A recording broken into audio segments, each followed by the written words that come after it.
Breaking news out of Washington, and the numbers are staggering. Donald Trump now faces potential fines exceeding $400 million in accumulated contempt penalties, and federal prosecutors are signaling that incarceration may be the only remaining remedy to compel compliance.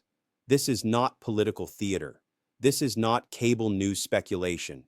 This is a sitting federal judge running out of options and a defendant who appears to believe the rules simply do not apply to him. In the next 18 minutes, I'm going to break down exactly how we arrived at this constitutional collision, why legal experts are now using the word inevitable when discussing prison time, and what happens to American democracy when a former president treats court orders like suggestions.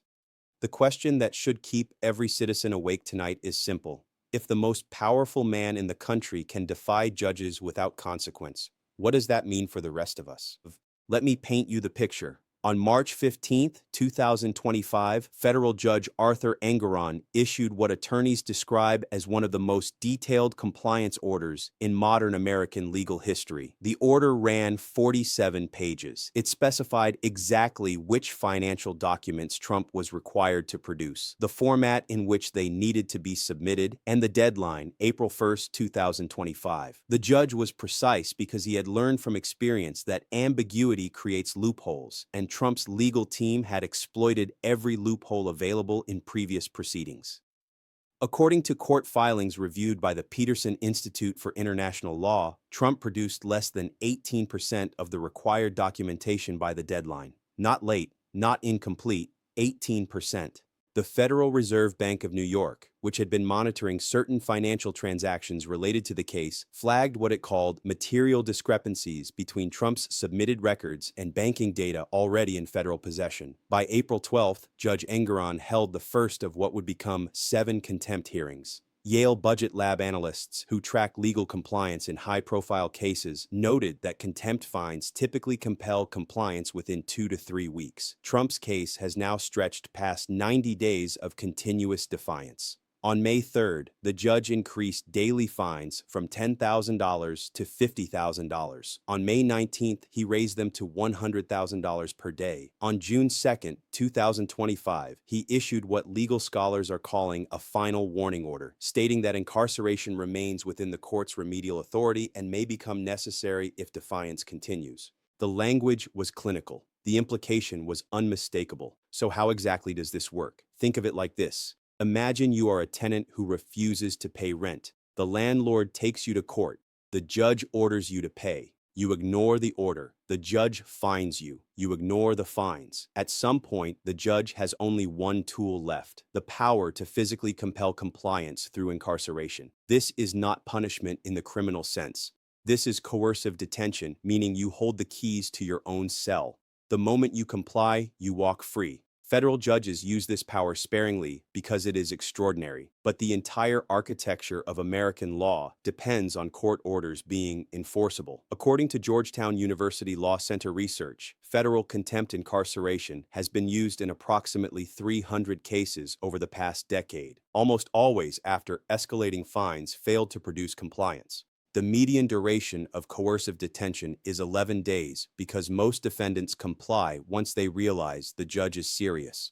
Trump's legal team has argued that the document requests are overbroad, that compliance is impossible, and that the proceedings are politically motivated.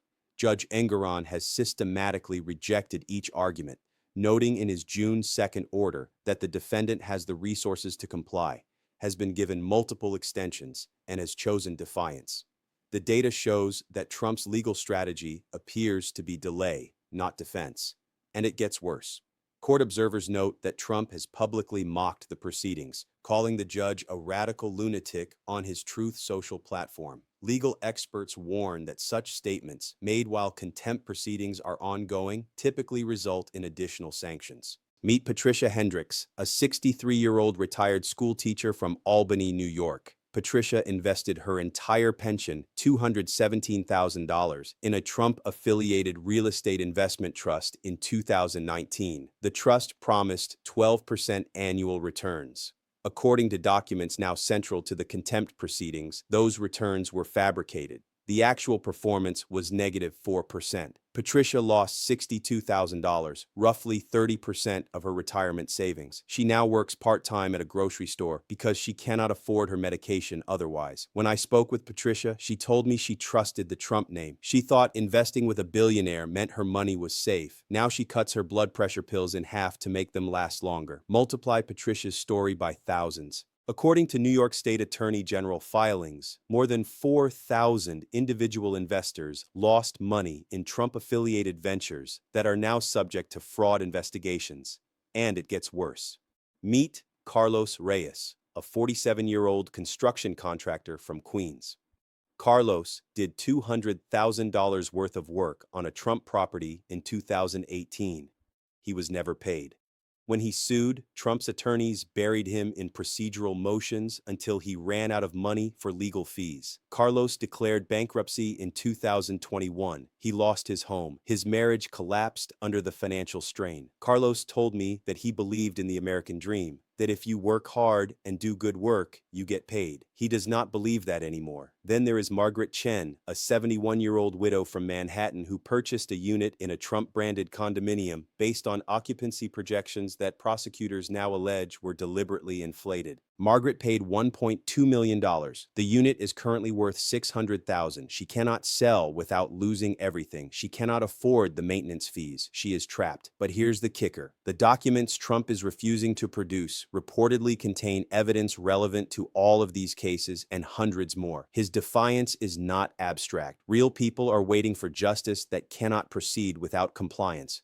According to analysis from the Brennan Center for Justice, Trump's contempt case represents one of the most significant tests of judicial authority in modern American history.